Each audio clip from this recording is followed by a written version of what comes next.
All right, Chris, in the 24 hours since this story broke, White House officials are now saying the New York Times report wasn't accurate.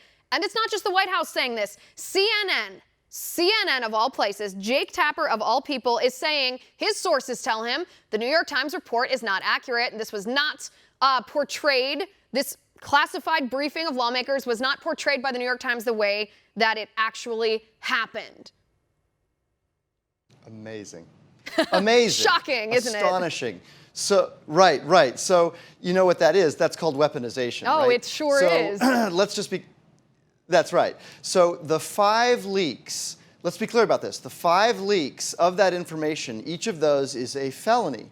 The 9 leaks that confirmed that Flynn had been mistaken in the Washington Post, those 9 leaks, those were 9 felonies. Each time that the Democrats, and frankly, it's obvious that it's the Democrats, it's probably coming out of the Schiff operation.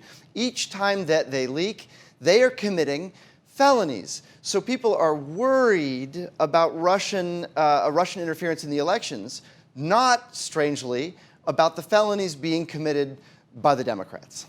Yeah, and I mean, the whole story is ridiculous. The Democrats are so desperate. I mean, they probably watched that Las Vegas debate among the Democrats this week, too, and thought, well, dear Lord, we better do something because none of those people are going to beat President Trump. So they try to cook up more nonsense. They try to make something out of nothing. The Russians have always tried to meddle in our election. It has always been wrong. This doesn't mean that there's collusion between one particular candidate or incumbent in the United States. It doesn't mean that the candidate for whom the Russians are allegedly trying to help win, it does not mean that that candidate endorses that meddling in the election. Not at all. In fact, there's a report that just came out today that the Russians are creating a disinformation campaign. They're meddling on behalf of Bernie Sanders in the Democrat primary. Yet you don't hear these same kind of stories. You don't hear the mainstream media or liberal pundits on mainstream media networks saying, well,